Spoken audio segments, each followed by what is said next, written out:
Nada más y nada menos que con el senador de la República, David Luna. David, bienvenido, muchísimas gracias por acompañarnos. Iniciemos por saber, ¿te veremos rumbo a la presidencia de Colombia como candidato?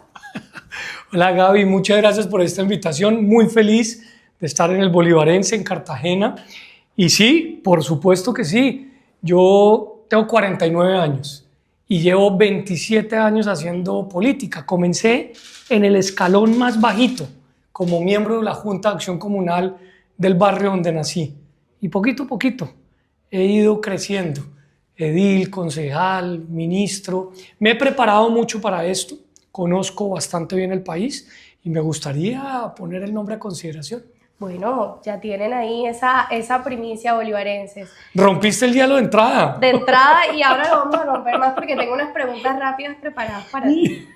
Entonces tienes que elegir rápidamente entre dos. ¿Estás listo? Suave. No prometo Estoy mucho. nervioso, listo, estoy listo. ¿Petro o Maduro? Ninguno de los dos. ¿Mirela o Aus? Mirela. ¿Millonario o el Junior? Millonarios. Bueno, ¿presidencia o senado? Presidencia. Bueno, pero te fue bien. Ya viste. Agus me va a quedar odiando. Totalmente. Porque Maduro y Petro ya no me quieren, entonces no importa. A esa casa del suegro no regresas por todos estos tiempos hasta el carnaval. Bueno, ahora sí, ¿cómo ves ese panorama político en la actualidad aquí en Colombia?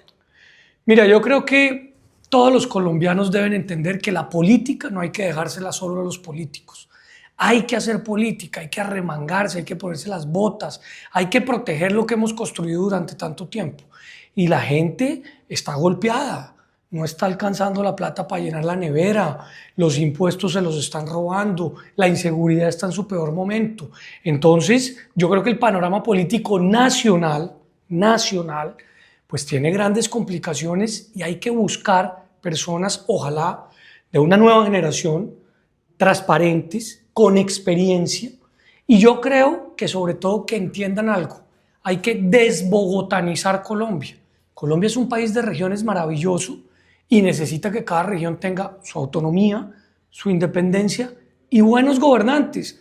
Cartagena tiene un magnífico alcalde que la gente está queriendo porque está haciendo las cosas bien. Es más, porque está haciendo, porque está ejerciendo. Ahora te pregunto, ¿cómo ves y qué opinas de todo este tema de reformar la Constitución, de la Constituyente, de las reformas y todo lo demás? Te hemos visto en redes sociales muy crítico, muy activo. ¿Cuál es ese planteamiento de David Luna y cuál es ese rumbo que tú le darías? Mira, de pronto algunos de los pelados que nos siguen ahora no se acuerdan, pero la Constitución del 91 nació, entre muchas otras cosas, de dos muy importantes. Uno, un proceso de paz entre el grupo guerrillero del M-19 y el gobierno. Y dos, de un movimiento estudiantil que salió a la calle y dijo, queremos libertad. Esta constitución es una constitución muy joven, es una constitución nueva, que hay es que impulsarla. Cambiarla, me parece a mí, solo para autorizar la reelección de Petro, pues es una equivocación. Entonces, ¿yo qué haría? Yo creo que hay que, dentro de la constitución, respetarla y sobre todo impulsar lo que está quedado. Yo creo que hay que hacer un esfuerzo en educación muy grande. Hay que mejorar la calidad educativa. Los profesores tienen que tener más opciones, pero hay que entender que el mundo está cambiando y la tecnología hace parte esencial de ese cambio. Yo creo que en la Constitución hay que hacer respetar las libertades. Tú tienes derecho a elegir dónde ahorrar, cómo transportarte, cómo peinarte, qué zapatos ponerte. A ti el gobierno no tiene por qué exigirte eso. Entonces yo creo que, aunque la política está como muy alejada de la gente, hay que abrazarla para que se tomen mejores decisiones. Ahora te pregunto, si te eligen y todo lo demás, ¿por dónde empiezas a arreglar el país, por decirlo así? Yo creo que hay tres cosas. La primera, todos tenemos derecho a vivir sin miedo. Yo quiero salir a la calle con mis hijos o con el celular o con el perro y que no me vayan a atracar. Yo quiero coger un bus o coger un carro e ir hasta cualquier municipio de Bolívar sin el susto que me vayan a hacer una pesca milagrosa. Entonces, yo sí siento que la seguridad hay que recuperarla. Por supuesto, respetando los derechos humanos. Es que la seguridad no es propiedad de la derecha. ni de la izquierda, es un derecho, como lo es la paz. Por eso yo digo la seguridad y la paz son sinónimos. Segundo, hay que salirse de la caja, hay que generar oportunidades en educación, en empleo y por supuesto en progreso. Pero para eso no hay que hacer lo mismo que estamos haciendo hace 40 años. Mire, el talento digital que tiene Colombia es de una magnitud tal que si pensamos en oportunidades para que se puedan no solamente formar, sino sobre todo certificar, van a poder ser contratados en cualquier parte del mundo si lo hacemos de la mano del inglés. O sea que hay que pensar distinto en empleo y hay que pensar distinto en educación. Y en tercer lugar, yo estoy muy preocupado con la decisión del presidente Petro de echar por la borda el sistema de salud. El sistema de salud colombiano no era perfecto, yo lo sé, tenía muchos errores, había que corregirlos, hay que meter a las EPS en cintura en más cosas, pero no era un sistema tan malo como dice él, y la verdad es que lo acabó. Hoy en día conseguir un medicamento es imposible, una cita es imposible, hay que protegerlo porque... ¿Cómo lo protegerías? Yo creo que con dos cosas. Uno, entendiendo que hay solidaridad. El sistema colombiano tiene esa particularidad. Dios no lo quiera, yo no me enfermo, pero yo aporto al sistema. Y con la plata que yo aporto, atienden a quien se enferma. Y dos, hay que proteger a los médicos, a las enfermeras, a los auxiliares de salud, que hacen un esfuerzo grande para lograr pues, darle salud a los colombianos. Ahorita hablabas de tener un país mucho más digital, que tiene mucho potencial en eso, pero ¿cómo lo aterrizamos a la realidad? Y es que, por lo menos en el departamento de Bolívar, por supuesto en el que estamos, hay muchos desafíos todavía, hay mucha brecha en el sector digital. ¿Cómo hacer en ese sentido? Mira, yo fui ministro de Tecnologías de la Información y las Comunicaciones y llevé fibra óptica a todo el país, pero evidentemente ese internet no necesariamente llegaba a todas las casas. Han pasado muchos años desde que yo fui ministro y hoy la tecnología es distinta. Hoy hay satélites de baja órbita que permiten desde el espacio literalmente que haya conexión a internet para los colegios que no lo tienen, para los municipios alejados y obviamente para muchísimos espacios que son muy difíciles. Cuando yo trabajaba en el gobierno, por ejemplo, llegué a Chengue o llegué a Macayepo, en el Carmen de Bolívar, y la gente me decía: tenemos una crisis con el aguacate, sí, tenemos falta de vías, pero tenemos falta de agua, pero queremos internet. Eso hoy se puede resolver. Pero dos, hay algo que pasa desapercibido. Todo el mundo que está en el bolivarense tiene contacto con la tecnología. Hay una generación que no. No, así es. Eso se llama alfabetización digital. Te voy a poner el caso de mi mamá. A mi mamá le cuesta trabajo encontrar el WhatsApp. Le cuesta trabajo buscarme. Tenemos que hacer un esfuerzo de alfabetización digital para que todo el mundo, además de red, pueda saber cómo utilizarlo. No es solamente redes sociales, eventualmente buscar algo en Google, eventualmente manejar un Excel, eventualmente saber manejar un Word. Temas que para muchos son sencillos o bobos, pero que son necesarios. Sur de Bolívar, en el departamento, está plagado por grupos al margen de la ley y la inseguridad se ha vuelto el pan de cada día. ¿Cuál es esa estrategia que tú aplicarías? ¿Y qué opinas de lo que está pasando a nivel nacional, que entre otras ya estos grupos armados se vuelven a tomar el país? Mira, lamentablemente el presidente Petro le amarró las manos y los pies a la fuerza pública y a la policía. Y se la amarró para darle beneficios a los grupos al margen de la ley. Lo que está pasando en el sur de Bolívar es una mezcla de dos cosas. Una, delincuencia común que se está encargando de la extorsión, pero no la extorsión al gran terrateniente, sino al tendero, al que tiene una papelería, al que vende simplemente el PIN de internet para los niños. O la otra cosa es evidentemente el narcotráfico y la droga. Yo creo profundamente en que Colombia puede hacer la paz dialogando, pero mientras que eso sucede, a los bandidos hay que meterlos en cintura. ¿Cómo? Pues simplemente permitiéndole a la fuerza pública, uno, que se defienda, exigiéndole que proteja los derechos humanos, pero tres, que defienda a la sociedad civil. Lo que está pasando en el sur de Bolívar es calcado lo que está pasando en el Cauca, lo que está pasando en Arauca, lo que está pasando en norte de Santander, lo que está pasando incluso en ciudades capitales y en barrios particulares. El concepto de David Luna hoy sobre Colombia. ¿Cómo lo ves? El país se perdió, el país se vino a la borda, el país tiene una luz de esperanza. ¿Cómo lo ves? Siempre luz de esperanza. Yo creo que este país ha atravesado momentos muy difíciles, la época del narcotráfico, la época dura del paramilitarismo, de la guerrilla, y finalmente es un país que se puede superar. Yo creo que acá no hay que polarizar entre izquierda y derecha. Finalmente los presidentes pasan y el país permanece. Acá lo que hay que pensar es quién tiene, uno, capacidad, dos, experiencia, tres, transparencia y algo muy importante, amor por el país. Entonces yo creo que hay que trabajar, pero también hay que entender que este es un país de regiones. No es lo mismo el departamento de Bolívar que el departamento de Antioquia o que el departamento de Santander, y hay que comprender que cada uno tiene sus necesidades y sus oportunidades. Miren, yo lo llevo diciendo muchos años, yo creo que esta ciudad, además de todo lo estratégico que está haciendo, por ejemplo, el proyecto de protección costera, trabajando duro para todo lo que hace referencia al proyecto del Canal del Dique, que no se puede dejar perder, todo lo que hace referencia a la transversal. Esta ciudad tiene una capacidad para poder ser un hub de tecnología, para atraer mucho talento y producir no solamente código, sino software de manera muy oportuna. Entonces, ¿hay futuro? Estamos pasando un momento difícil, claro. Yo creo que el presidente Petro habla mucho, pelea mucho, confronta mucho, y como yo le digo, el verdadero cambio es hacer, no retroceder. A eso es lo que hay que dedicarse. ¿Qué opinas sobre la supuesta crisis de combustible que hubo hace poco y que sí, que no? ¿Qué opinas de eso?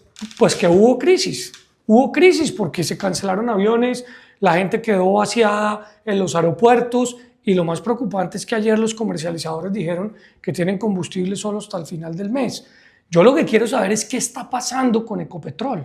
Ecopetrol finalmente es la empresa que financia casi en un 30% el presupuesto de Colombia. Y yo creo en el cambio climático y yo creo en la transición energética, pero no tenemos que echar a la basura todo lo que se ha construido en esa compañía. Entonces, me parece que es muy importante, y obviamente pues Reficar, que está acá literalmente, pues es un motivo de orgullo, que si tuvo algún problema queremos saber cuál fue, por qué se dio. Uno no puede ser el país que le quiera apostar al turismo o el país que le quiera apostar a una muy importante transformación en número de turistas con dificultades en el combustible aéreo. Otra cosa, ¿el gobierno le va a ayudar o no le va a ayudar a Cartagena en un programa tan importante como es la transformación que se requiere de un aeropuerto? ¿Crees que le está dando la espalda? Estoy absolutamente convencido que el Estado tiene cómo, pero más aún, yo lo que creo es que el Estado debería permitirle a la ciudad hacer una iniciativa privada. ¿Qué quiere decir eso? Que el privado de su plata haga la obra y contra lo que hoy pagamos, que se llama la tasa aeroportuaria, pues tenga la posibilidad de tener un aeropuerto de mejor condición. En lo que sí estoy totalmente en desacuerdo es en el cobro de valorización, en la obra entre Barranquilla y Cartagena o Cartagena y Barranquilla. Y te voy a explicar una cosa, no porque sea Petro el que lo pretenda hacer, sino porque es injusto que le vayan a cobrar a Bolívar, a Cartagena, a cualquiera de los barrios que se van a ver afectados, como por ejemplo se me ocurre el corregimiento de La Boquilla, pues que le cobren una obra que prácticamente está terminada, que ya fue financiada con los impuestos de los colombianos. ¿Y cómo harías para sostener el mantenimiento de la vía? No, definitivamente hay que pensar en un peaje, pero con una tarifa lógica. Lo lógico es que la gente que utiliza la vía pague por ella con unas tarifas sensatas. Pero lo que no puede pasar es echarse el cuento que vamos a mantener la vía con un solo cobro de valorización por los próximos 20 años. Eso es imposible. Lo más preocupante es que la mitad de esa plata va a terminar yéndose para otro departamento y no se va a quedar en Cartagena. Entonces a mí me parece que las cosas hay que decirlas con la verdad.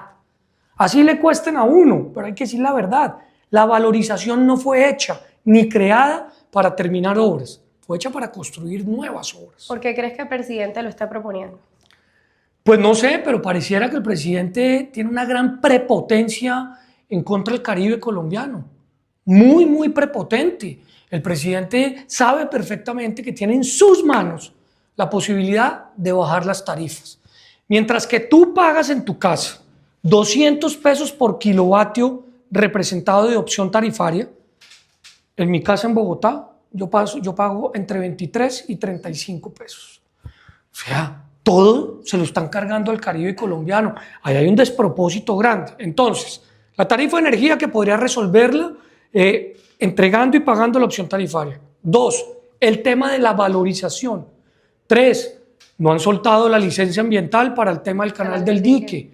4, el tema del proyecto de protección costera, le falta una plata que el alcalde de Dumek Turbay lleva pidiendo y no se la han desembolsado. 5, la transversal, que pues es una obra enorme, importante, o la perimetral, perdón, que necesita hacerse también. Entonces, si tú ves Cartagena y después vas a Barranquilla y después ves Sincelejo y después ves Montería, pareciera que el presidente Petro le tiene bronca después de que fue el Caribe colombiano quien lo eligió. Entonces, algo de sensibilidad, algo de sentimiento y algo de gratitud. ¿Qué haría David Luna por el Caribe colombiano en ese sentido? ¿Qué propondrías, por ejemplo, para las tarifas de energía? ¿Qué tanto peso le hacen a cada familia de bolivarense? 3 cosas. La primera, pagar de inmediato lo que se llama la opción tarifaria. Esos son 2.3 billones de pesos que están en caja en el Ministerio de Hacienda. Con eso tienes la primera rebaja, entre el 4 y el 40%. Lo segundo, hay un componente adicional en la tarifa para pagarle a Aire y a Finia algo tan importante como es la actualización de la red. Esos 5 años que le dieron de tiempo terminan este año. Les tienen que reducir de manera inmediata algo tan importante como es ese costo en la tarifa. Y lo tercero, hoy en día, pues podríamos instalar cientos de paneles solares en las casas, en los edificios, pero la inversión es muy alta. Claro, cada Muy vez alta. más costoso. Muy costoso.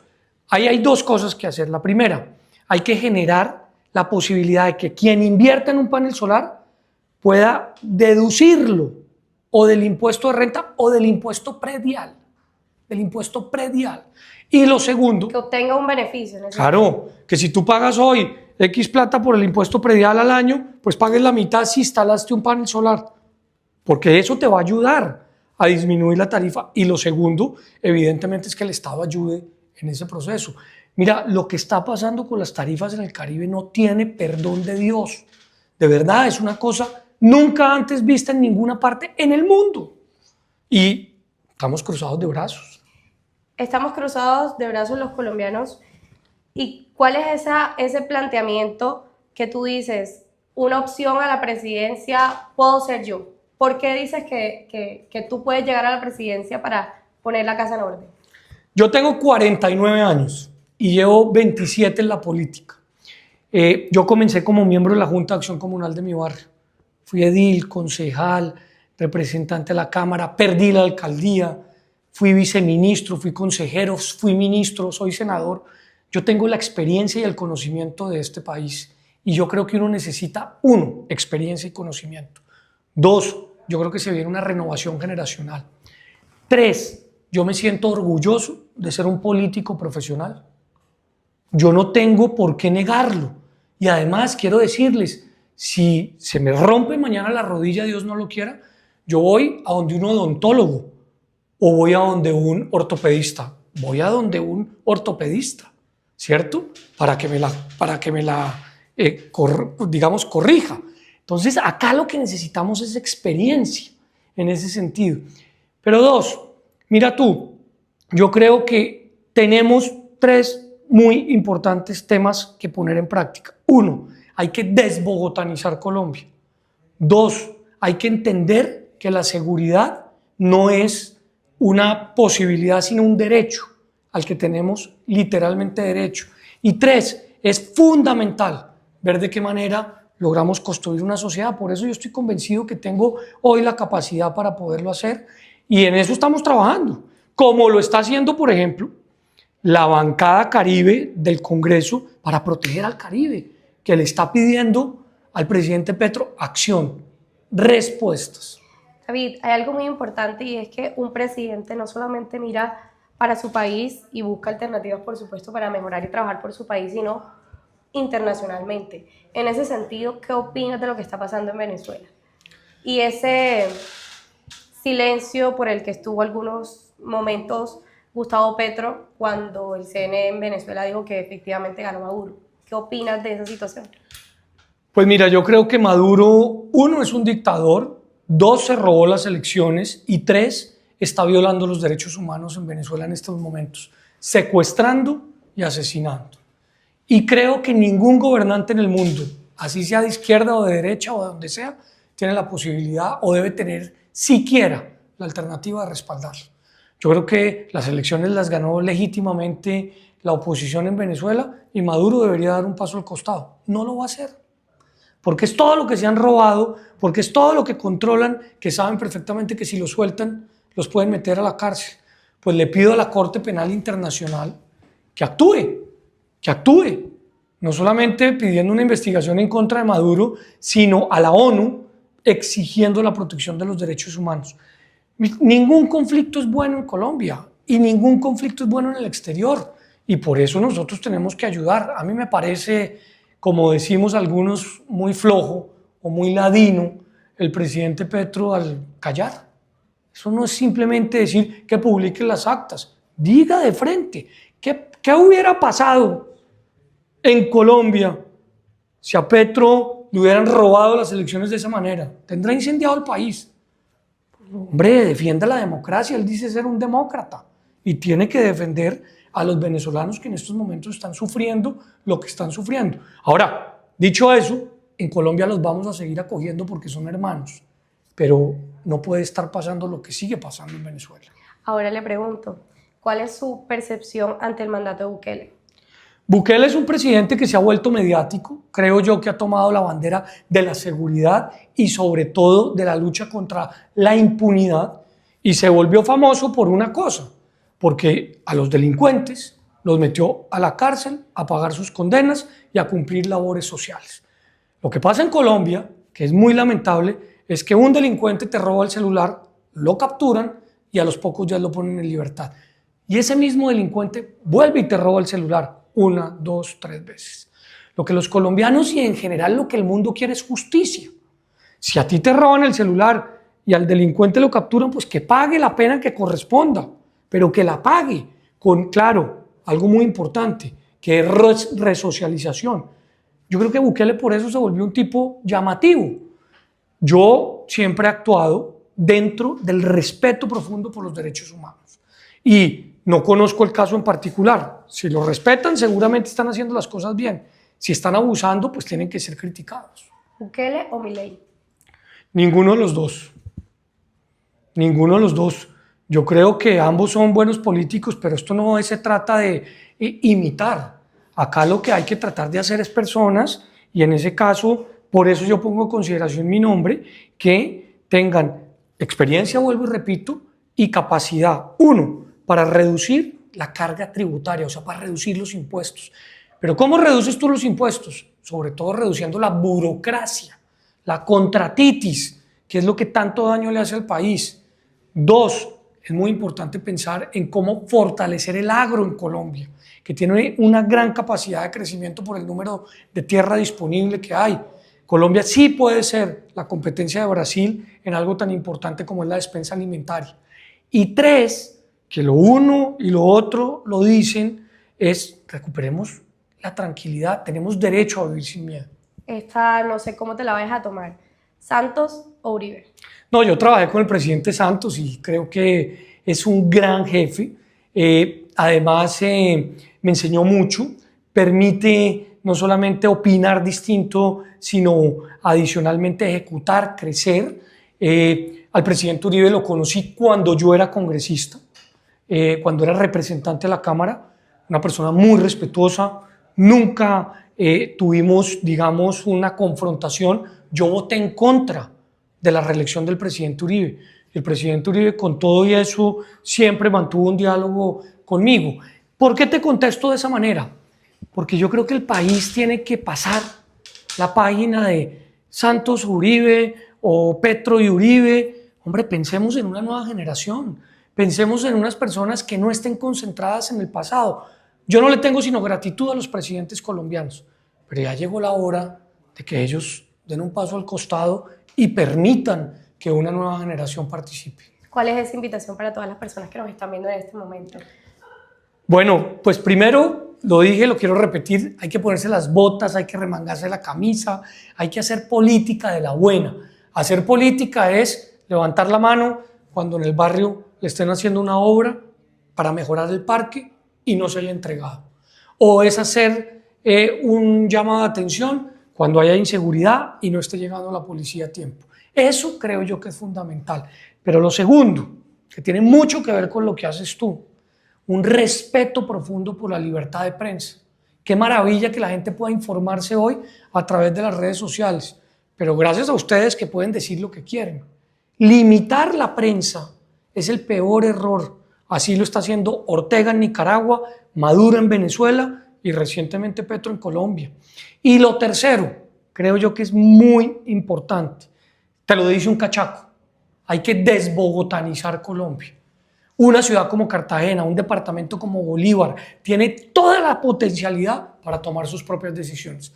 A mí sí que me expliquen por qué razón las decisiones de Cartagena o las decisiones de Turbaco o las decisiones de Palenque o las decisiones de Carmen de Bolívar las tienen que tomar por allá en un edificio en la 26 en Bogotá. No, hay que tomarlas acá, que es donde está el poder de decisión local.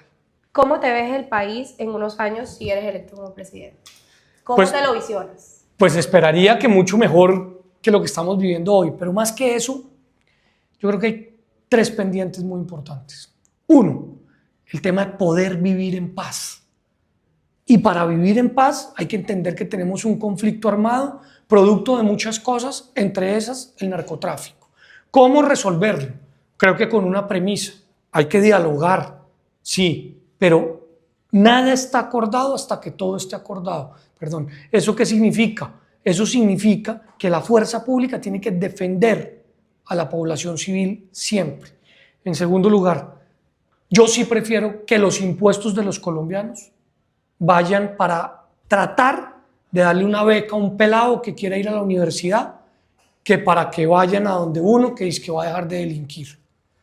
Me parece que en eso no podemos permitir invertir los valores. Y 3, yo sí quiero un país de regiones cada día más fuertes. Un país que no sea federal, o sea, que no sean independientes los departamentos, pero que sean cada día más fuertes. David, muchísimas gracias por acompañarnos. Esta visita por Cartagena, llegaste acá al Bolivarense y bueno, por acá también las puertas siempre bienvenidas para seguir informando sobre todo lo que tenga que ver con Colombia. Muchísimas gracias a todos ustedes también por siempre acompañarnos. No, muchas gracias a ustedes, un abrazo muy especial y muchas gracias por esta invitación. No, a ustedes por también estar conectados con nosotros. Nos vemos en una próxima emisión. Chao, chao.